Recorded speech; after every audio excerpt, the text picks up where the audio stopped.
Well, hey everyone. So, just kind of, hopefully for one of the last times, showing off the high security compound, because I'm actually getting ready to start making levels again. Yeah, I finished the state manager for all practical purposes. I mean, there's still a little bit left to do, but the core functionality is there, and I thought it was really important to have that done before I started making more levels, largely because if I did anything that fundamentally changed the way the player moved, then I would have to design the levels around that. But I think it came together really well, actually. I kind of gave it my usual, playthrough level 1 test, and while that level's gotten really hard to get a perfect rating on, I figure if I can get at least an S rank, then the gameplay is more or less where it should be, because as I mentioned before, I have that level more or less memorized, so I should be able to do really well at it, and it passed, so I'm pretty happy about that. One thing I wanted to show off is just some of the details I mentioned in my last update, in particular quality of life. So let me get past this first room here. I can kind of show this off. Yeah, that works again. I changed this so that you can watch the weapon actually fly into the room, whereas before it would immediately scroll back. But here, you can see we killed the turret. So I implemented, the careful walk, and one thing I really like is if you, go to the very edge, it'll stop at the very edge unless you're starting from the edge, and if you're starting from the edge, you can go right off. This probably isn't the best level to show this off at, but it works. I started tweaking the knockback a little bit, so you may have seen in my little playthrough I opened with that if you hit these enemies pretty hard, they'll go flying backwards like that. It's actually pretty useful for knocking them off a platform, especially some of the ones that have a lot of hit points. So yeah, you can knock them off the edges, and some of these rooms are designed to do that. You can't so much do that with the punch yet. I mean, you may notice, you can charge it. If you look at the little power meter in the upper left, you can hold a punch and charge it. That will be a skill that you'll have to get eventually. You won't start with that, but I'm tweaking that a little bit so that the more move points you have, the harder you can hit someone. One thing that the player might have to practice a little bit is with the flying kick. So I set it up. Oops, I didn't mean to do that. Let me try that again. I set it up so that you can hold the kick position like that and get out of it whenever you want. But if you land, like if I see if I can do this with pausing. Yeah, well, let's try this one more time. Yeah, if you land in that kick up position, as you would probably expect, you'll fall on your butt. So the trick with the flying kick, while it's really powerful, you don't want to hold on to it too much, because then you land on the ground like that, and in combat, that gives the enemy a chance to hit. And right now the enemies are not programmed to take advantage of that, but I am fully planning on doing that. So if you're sitting there on the ground, they'll use that opportunity to hit on you a little bit. I cannot get the flying kick to work very well. There Yeah, it also takes a couple frames to get into the kick, which makes it a little bit harder to use it from a standing position. The other thing I'm really proud of is what happens with the run turn. So in one of my previous updates, you may remember I go flying off the edges. Well, I have this set up so that you can see it's trying its best to keep her on that platform. Kind of like in Prince of Persia, where if you do that run turn, I think I got it so that it looks like she actually could be on the platform. It rounds a little bit, like there. Like she should not be standing in that position, and especially that one. But I think it's less exaggerated, and I like the trade-off. I could tweak it a little bit. In fact, I think I have a pretty clever way of detecting this, which I want to show in a moment. But I could tweak it a little bit so it rounds her closer to the edge, or maybe I should say further away from the edge, so that it looks like she's not going to fall. But it works really well, actually. I think that's the payoff of this state manager, is that things like that are relatively easy to, or easier, I should say, to get going. I don't think there's a whole lot else to show off with this, because for a large part of this was really just getting back what I had before. It's just now I have a much stabler framework for working with animations, and the little annoyances. Those turrets are actually a little bit deadlier. The little annoyances are fixed for the most part. There's still a couple I noticed, but the animations seem to be transitioning to states as they should be, and turrets are a little bit harder to deal with once they start hitting you. This level in particular is quite a bit tougher, so I think it's not one that, not that you have to play these linearly, but this particular level would probably be 4th or 5th. The player could conceivably play it as early as level 3, but probably not. It'll probably not going to be the first one to get to, because it's much harder without the knife. And I guess to give you one example, let's see if I can get through here without the knife. Like, yeah, once that thing starts hitting you can, if you're lucky, dodge the shots and get back to safety. I tell you, that's probably the 6th time I've tried to do that, and one of the first I pulled it off. And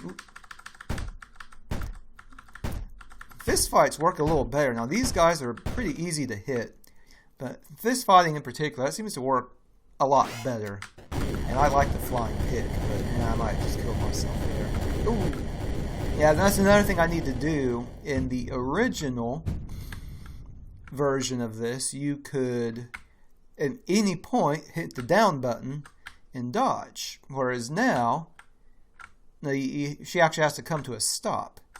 Now I think that makes more sense, but that makes it a lot harder for the player to dodge, particularly in situations like that where she should be able just to duck that knife. So I think the obvious solution here would be to give her some kind of somersault move or something where she could roll out of the way. Implementing that as a running state is going to be a lot easier. So now I just have to deal with the art. He must have saw. I heard the little buzz. Oop. Yeah, he does shoot an angle. And by the way, the stairs, that still works. Okay. So how does this work? Let me show that off. Yeah, I like OBS. This has been a pretty nice thing to work with.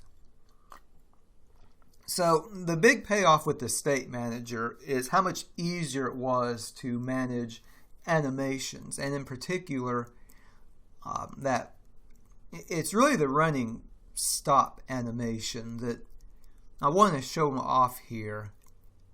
Here's player run stops. You can see the code is quite a bit more complicated than it was when I first showed this off. Of course, a lot of these events are simple requests.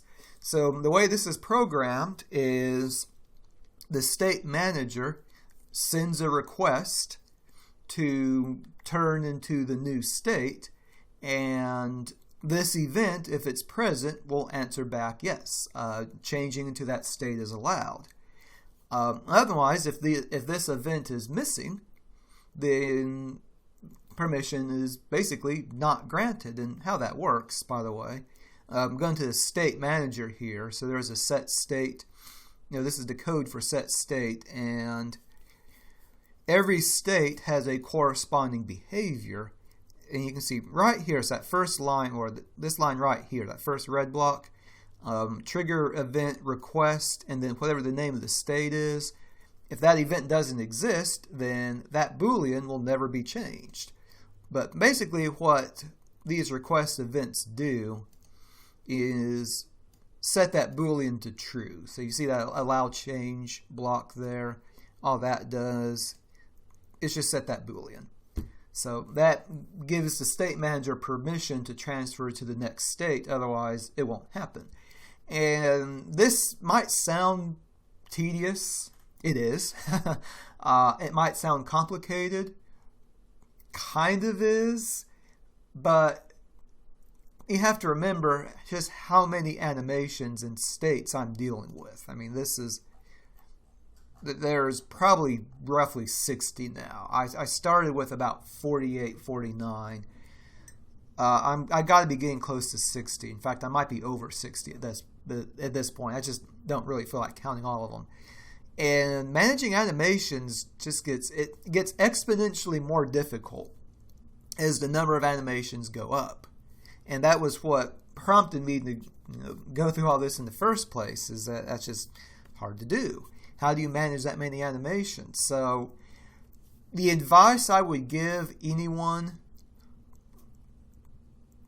I'm going to say even beyond just Stencyl programmers. So if you're using Stencyl, I think this advice is more directly related to you. But programming in general, if you're programming a game, just be prepared for the complexity of dealing with animations just get more and more complicated as you have more of them, because it doesn't make sense to go from some animations to other animations. For example, it doesn't make sense to go from the hanging animation here to the knockback animation here, without maybe some other frames. And the run stop in particular, this is the one I'm particularly proud of, just because it's the effect I wanted. I mean, the whole reason I put so much time into doing this is to make tasks like this easier. And I have to admit, this state manager is not as simple and graceful of a solution as I had envisioned. I mean, that's just par for the course, I guess, in programming. But it works really well. That I'm very happy with it. I think the time and effort I spent working on this has paid off. So with the run sequence, so when Marika is running, you see there's the running animations, and the player then changes her direction. In the original version of the game, it had arcade style animations. You just bloop, flip the other direction and continue running. Very instantaneous. Certainly nothing wrong with that, but for a variety of reasons, I wanted something a little more realistic. I don't want to say this is a cinematic platformer, because if you look up what that means, there are some conventions that I'm not and have no plans on adhering to. I've outlined before what I want, but just to quickly summarize, I want a game where you start with plausible physical capabilities, and through gaining levels and such, you can kind of climb into a little bit of the realm of the absurd. Not quite, like Mario can jump 8 times his height. Not quite that level of exaggeration, but certainly I'd say superhero level. You see, comics and superhero movies, and maybe a little bit shy. I guess depends on the superhero, I suppose. But if I had to give a number to it, I'd say maybe 3 times, physical capabilities of a normal person. I mean, already Marika can jump pretty high, but some other things, she's a lot more limited in what she can do. Same for the enemies, too. The enemies are still using the old animation manager, by the way. That's the next task, I suppose. I need to convert all them over.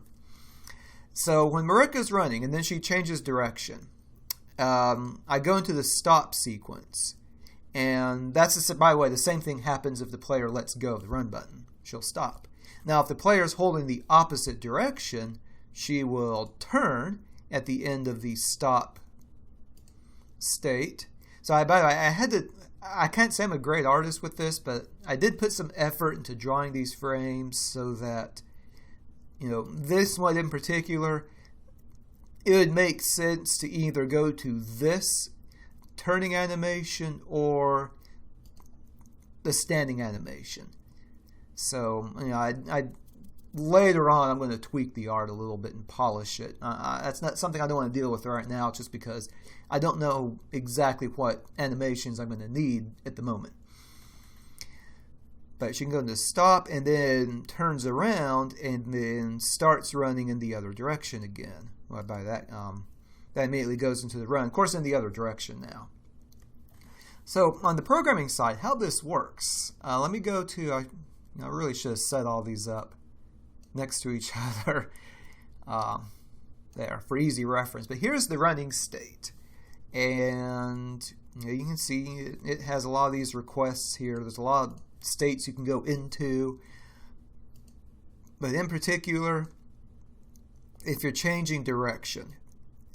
Yeah, if you're changing direction, so if the left button's down and not the right, and you're facing the wrong way, that's basically meaning you want to change direction. So I go into the stop state. When you go into the stop state, I need to find that. Here it is. There's stop. So when you go into the stop state, that state's activated. Now, you can see there's a timer. This is, I set up a template. Every state is a behavior, and I set up a template behavior. I can just copy and paste. And everyone has a timer, even if it's not needed. Just because it's convenient for me, and does having a timer on states that don't need to add any real overhead? No. That's something I actually want to make a video on in the future, is what code inefficiencies do you need to worry about? And some of this is just comments I read on the Discord or the forum. I think sometimes people worry about things they don't need to worry about, and at the same time they don't worry about things they do need to worry about, and that's actually a difficult thing to master. What do you need to worry about? What do you not need to worry about? And of course, how do you write fast code? General notion though is that counting anything is so trivial, it's not going to matter. So I have these timers, of course. Here I actually need the timer. So when the timer expires, well, I'll get to this ST in a moment, but ticks is the timer. When that timer expires, we're going to see what happens next. So if the punch button's down, then she can go into a punch charge. That actually just reduces a couple frames between when the player stops running and starts charging a punch, just to make it a little bit easier on the player. Is that realistic? I think so, actually. In some of these, I actually got into the hallway of my house and ran up and down a little bit and tried out some of these actions and see, does it make sense to go from one state to another? And this one, yeah. In fact, I would like to have one where she can actually throw a punch while running. I think that might need to be a learned skill, because I can see in the early levels that might actually make some of them too easy. But it's something I can add. Now, when the stop state expires, I then need to check the other buttons. So, if the player is now holding the button in the direction they're moving, then do the start sequence again. Otherwise, do the turn sequence. So that's where I transfer into that turn state. And then I have this ST thing here. So this is the part I'm the most proud of. What happens is if Marika is in this slowing down stop state. And somewhere during this time frame, she's about to run off the edge of a cliff. And this is the thing I showed off in my last update, was that, you know, it's very easy to just go sliding off. Of course, there was a bug I found too, by the way. It wasn't quite as easy to slide off a cliff once I fixed the bug. Basically, she had too much of a speed limit. I overset her speed limit, so I toned that back down to where it was originally. And I could still get her to slide off, but it was a little bit harder. So what I do about this, I have a behavior. This is the ledge and climb behavior, and I originally had this. It was ledge detection. That basically watched for climbing. And this was a question that came up I think on Discord a week or two ago, or maybe it's the forum. I don't remember. How do you implement climbing? Yeah, this was the forum. How do you implement climbing? You can see this is quite a bit of code just to detect whether or not the player is touching a ledge. That's one thing I would be willing to do if anyone's interested. I could start a tutorial series, of course. Always have to mention Lorenz, because I think that by now is probably the gold standard for Stencyl tutorials. But I have this, you know, ledge detection to help detect when Marika is hitting a ledge that she can climb, and then actually dealing with the climbing. So definitely within the realm of harder than it seems at first. That's going to be the case with a lot. If you're a new programmer, let me just caution you, there are a lot of things that seem like they're going to be easy in theory, and then when you sit down and try to code it, it's hard. And sometimes I get the feeling that new programmers in particular, that's when they throw in the towel, and they tend to underestimate their ability to learn. Like, no, if you stick with it, you can figure it out, but you do have to stick with it. And I've been there too. So, you know, if I'm describing you, hang in there. You'll get it, but we all kind of pay our dues with struggling. Here we go. So the ledge alert. So this is actually a relatively simple thing to do. In fact, let me pull up the game here just for a side-by-side comparison. Go back to the high security compound. So I'm going to need to kill that ledge. Not ledge. I need to kill that thing. Okay. He can stand there for a while. So, I don't know if y'all can see my mouse pointer. There's the mouse pointer. And I'm going to, actually, if you can't see the mouse pointer, I'm going to put Marika right over the tile. So the tile right under her feet. What I do is I look for a tile to the either the left or the right of the tile she's standing on, which is pretty easy to do with the tile API. So that one right there, she has there her left foot over now. She's kind of pointing onto it. I look for the absence of a tile. If she's on the ground and there's not a tile in the next column she's about to walk into, then that's a ledge. So that's how I detect if there's a ledge. Now, what happens when a ledge is detected? Yeah, you know, this is actually easier to pull off now. Okay, so she's in the stopping state and is about to start turning around.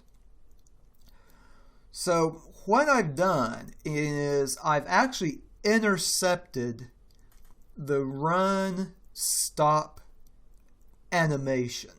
And this is something that's a whole lot easier with this state manager, because it's still the same state. She's in the turning, or not turning, sorry, stopping. She's in the stopping state. Now, when you first enter the stopping state, let me go back to this behavior here. So there's activate. Every state has an activate event, and its primary job is to set the animation. This is pretty simple. Trigger event update animation, and it puts her in that animation. So when she's in that animation, that is the run stop animation. I think that was the one we're looking at. Maybe in that one. Actually, yeah, I think it was that one. Yeah, I think I paused the game right after all this happened. Well, anyway, you saw it worked. I just paused at the wrong spot. So even though I paused right after it, she was in this animation. Now, here's where the magic happens. I'm going to go back to this ledge thing here. So when a ledge is detected, see this ledge ahead here? That event is triggered in the current state's behavior, which would be the player run stop in this case. So in player run stop, there is the ledge ahead event, and what that does is really pretty simple. If we're in the first 2 frames of animation, change into run stop 2. And run stop 2 is right here. So I could tweak the drawings a little bit, but basically what it does is it creates a sequence of drawings that make more sense for her turning around, almost kind of pivoting on her foot a little bit. Now this is where I think if I wanted to draw this really accurately, I'd almost need to do some kind of rotoscoping or something. But how do you basically redirect all that energy and prevent yourself from flying over the edge? And I've drawn this in a few different ways. I had another animation where she actually swung her foot all around and just tried to do a spiral thing, and it looked utterly ridiculous. But I think this is bending physics a little bit, because if she turns around, try this yourself. I guess don't really. Get on the roof of your house and start running off the edge, and at the very, very edge of the roof, try and lose your momentum and direct it in the opposite direction. It's probably not going to happen. Don't do that. So I am bending physics a little bit. But again, this is one of those trade-offs, trying to give the player a little bit more of advantage, so that hopefully they don't think the game is unfair. This game can actually throw quite a few cheap shots at you if you don't know what to expect. So I don't want the player to get too frustrated, especially with motion. That's every time I watch a review of games, that's always the main thing that gets criticized is poor controls. If you have poor controls, so I want the controls to feel responsive as much as possible. And then as far as the momentum itself, that's actually pretty straightforward. These running states all trigger a step behavior, and all this does is execute one step. This is probably what you would expect. If you've done any programming in Stencyl at all, you're basically just adding some momentum. The only special one is when you're stopping. If you take a step while in the stopping, there's the ledge check again. You can see there's actually 2 limits, and this is what I can fiddle with a little bit. There's a soft limit that tells the game, slow her down much more than usual. In fact, that should be a 0.7. I'm not sure why that's still a 0. I guess that'll be an instant stop now. But it stops her, and the hard limit will zero out completely her motion. Oh, there it is. Run turn step 4. So I was pointing the wrong thing. Yeah, there's the soft limit that says start slowing down. There's a hard limit, X limit 2, and that is the, if you go 1 pixel further, you're going to go falling off the edge. So absolutely stop at that point. And that works really well. The other one, which I'll show, is that sachet move. That one is really nice because what I want to have you be able to do is get to the very edge of a ledge and then be able to climb up to the one above you. There are a couple of rooms where it's just really hard to climb up a series of floors, and being able to basically stop at the very, very end of a ledge helps. So basically what I do here is, see there is the code to take a step. That step is executed in the same walking behavior all the other steps were executed. But during the course of the motion, if a ledge is detected, I stop her right at the very edge. Unless, you can see I record the X coordinate the player was at when they started the minor step, the sachet step, because if she starts on the very edge, I want the player to have the option to walk her off the edge. So the first time the player steps toward a ledge, she'll stop at the very last moment. And then it acts sort of like a confirmation. If you really want to walk off the edge, hit the arrow key again and she'll go bloop right off. Of course, you can't just run off the edge. So this is what happens when you just take a single step. Run this here. There. I'm not going to deal with that shooter here. I'll just do this. So you can see, yeah, she stops short, and then if you are absolutely sure you want to go off, there you go. Just like that. So that's pretty much it, actually. Like I said, everything's working pretty well, so really can't complain. All I really have to do at this point to finish it up is to update the hitboxes, because I added new animations, so I'll have to change the per frame hitboxes to line up with the new animations. That relatively easy to do.